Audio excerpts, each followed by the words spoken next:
C'est un rendez-vous économique d'une importance capitale pour la République démocratique du Congo en tant que pays organisateur et pour les autres États partenaires. À travers les assises dénommées DRC Africa Business Forum, des chefs d'État et des gouvernements des pays africains et des multinationales réfléchissent sur comment développer une chaîne de valeur autour de l'industrie des batteries électriques, du marché des véhicules électriques et des énergies propres.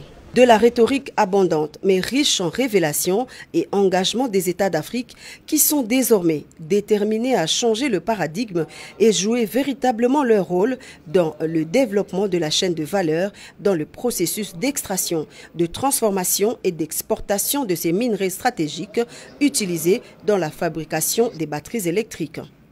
Dans son mot d'ouverture devant l'auguste assemblée, le président de la République, Félix-Antoine Tshisekedi Tshilombo, a mis en exergue les révélations issues de l'étude menée par Bloomberg qui soutient une étude comparative, confirmant que l'Afrique regorge de son sous-sol plus de 60 types de minerais, dont le 1/3 se trouve en République démocratique du Congo, ce qui est susceptible de promouvoir une industrialisation axée sur les ressources naturelles. Dans le concret, il est à noter que d'ici 2030, le continent africain sera face à une demande de 145 millions de voitures électriques.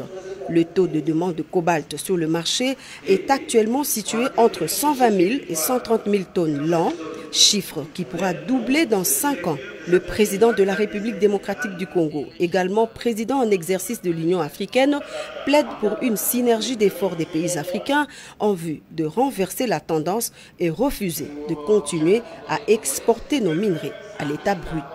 DRC Africa Business Forum se fixe comme objectif d'améliorer la participation des pays africains dans la chaîne de valeur des batteries, voitures électriques et énergies propres afin d'impacter significativement le train de vie des Congolais et des ressortissants d'autres pays africains en créant des emplois décents et stables. Loin d'être une figure de style, l'avenir du monde se trouve en Afrique car Dieu a doté le sous-sol africain d'extraordinaires richesses et la RDC en est une illustration plausible. Plusieurs personnalités des pays africains et représentants des multinationales ainsi que des institutions financières de renommée internationale ont fait le déplacement de la RDC. La Zambie, représentée au plus haut sommet par son président Hakainde Hichilema. Le Gabon, le Maroc également présents à travers leurs ministres de commerce et de l'industrie. La Commission économique des Nations Unies pour l'Afrique accompagne ce forum dans la mobilisation des partenaires.